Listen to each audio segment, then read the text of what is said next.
Bonjour à toutes les déesses. Pour ce premier rendez-vous, je suis très heureuse de vous retrouver et j'ai choisi de parler d'amour. Et pourquoi parler d'amour ? Eh bien parce que ça fait du bien et le moment s'y prête puisque nous approchons la période de Noël. Alors décliné en deux parties, je parle aujourd'hui d'amour pour soi. Dans un deuxième temps, programmé lors d'un prochain enregistrement audio, il s'agira d'explorer l'amour inconditionnel. Êtes-vous bien installé, détendu ? Accordez-vous quelques secondes pour vous libérer de l'attention de votre précédente activité et rejoignez-moi.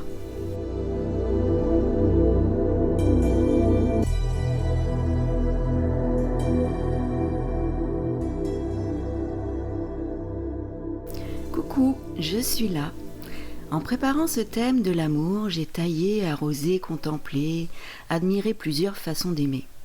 Et oui, qui peut dire qu'il existe un chemin unique vers l'amour ? La musique, le chant, la littérature, la poésie, le théâtre, le cinéma explorent l'amour au pluriel. D'ailleurs, écoutez, regardez tous ces chemins. L'amour maternel, l'amour paternel, la fraternité, la sororité, l'amour pour soi, pour plus grand que soi, l'amour romantique, passionnel, platonique, par intérêt, le multi-amour, l'amour hétérosexuel, homosexuel, l'amour du vivant, de la nature, des animaux, bref. Tellement finalement de façons d'aimer, de s'aimer et d'univers à aimer. Je dirais que l'amour pour soi est une ouverture du cœur. Commencer par s'aimer soi, pour aimer les autres et aimer le monde, c'est essentiel. Mais alors comment faire et comment s'en approcher ? En préparant ce podcast, première question qui s'est imposée un peu à moi, mais quel chemin au pluriel puis-je emprunter pour commencer à m'aimer ? Je ne sais pas vous, mais moi, j'ai eu l'idée de me constituer ma trousse d'amour pour moi. Avec quelques pansements, un peu de pommade pour apaiser et soigner mes plaies, et un peu de nourriture affective. Je m'explique. Je vais vous livrer ici un partage très personnel, assez intime, une anecdote pour éclairer un peu mon propos. Alors la première fois que l'on s'est adressé à ma petite Véro intérieure, là je fais référence à la notion d'enfant intérieur, la notion thérapeutique que vous connaissez peut-être. Eh bien, quand l'on s'est adressé à ma petite Véro intérieure, mais j'ai le poil qui s'est dressé sur ma peau. J'étais très gênée. Une gêne intense s'est emparée de moi.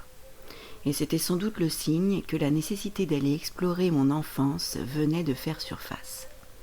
En fait, c'était comme si quelqu'un appelait cet enfant à l'intérieur de moi, celui qui s'était caché dans un placard, oui, pour être oublié. Ma petite Véro avait besoin de soins, de pansements, de douceur, d'écoute, de réconfort et d'amour. Alors j'ai commencé à l'apprivoiser. Cet oiseau blessé et sauvage, je l'ai approché, écouté, cajolé, soigné et nourri. Oui, c'est moi l'adulte qui ai appris à commencer à me parler à moi-même, vous allez dire. Non, je ne me parle pas à moi-même, mais je sais qu'à l'intérieur de moi, cet enfant existe, il est là, et il sera toujours là. Et en apprenant à lui parler, j'ai constaté que, ça marche. Si, je vous assure, je ne suis pas folle. Cette petite fille sortie de son placard s'est apaisée. Elle a commencé à me parler librement, à jouer, à se libérer de la peur. Elle est devenue libre et insouciante, joueuse, espiègle. Alors je ne peux ici aborder précisément toutes les techniques qui mènent à la libération de l'enfant intérieur. L'intérêt ici, c'est surtout de réaliser que cet enfant qui fait partie de chacun d'entre nous, plus il devient libre, libéré de ses peurs, de ses blessures, de ses plaies, de ses douleurs, plus l'adulte que vous êtes se sent bien dans la vie. Commencer à s'aimer, c'est aussi nourrir l'adulte. Comment ? Par exemple, en cultivant la pensée que votre valeur et l'amour grandissant en votre fort intérieur n'ont besoin que de vous et que votre valeur dépend simplement du fait que vous êtes un être humain.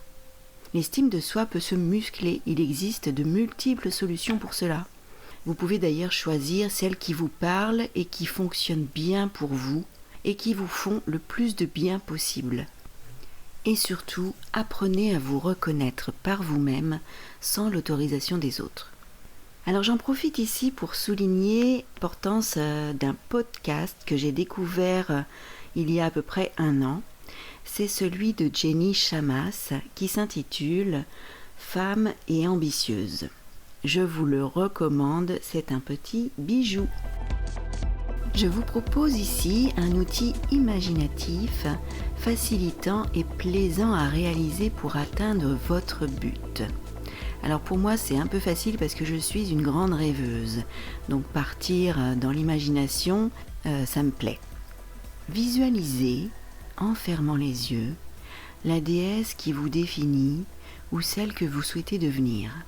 Quel est son style, son allure? Voyez-vous la lumière briller dans ses yeux? Comment se dessinent les traits de son visage, de son corps, de sa coiffure? Elle peut, selon chacune, sembler sportive, naturelle, sophistiquée, romantique, guerrière, sauvage, libre, bohème, espiègle, joyeuse, sérieuse, sereine, etc. Si vous ressentez le besoin d'aller explorer l'amour pour vous-même, allez-y, mesdames.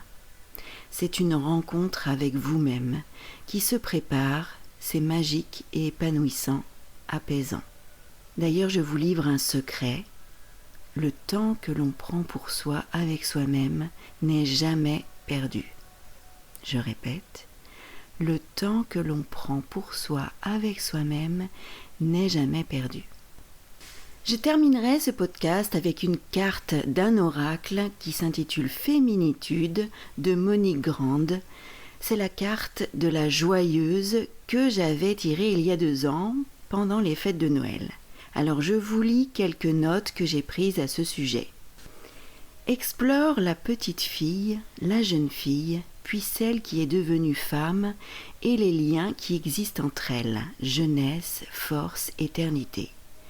Comme la vie nous teste pour vivifier constamment notre sens du jeu et de l'humour, plus vous êtes clair avec ces identités vivantes au fond de vous, plus vous alliez légèreté, humour, amour à votre pouvoir personnel et votre vie va pétiller de joie.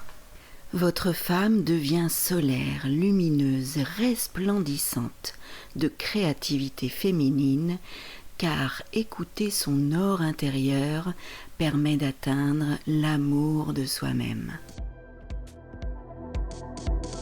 Je vous dis à très bientôt les déesses!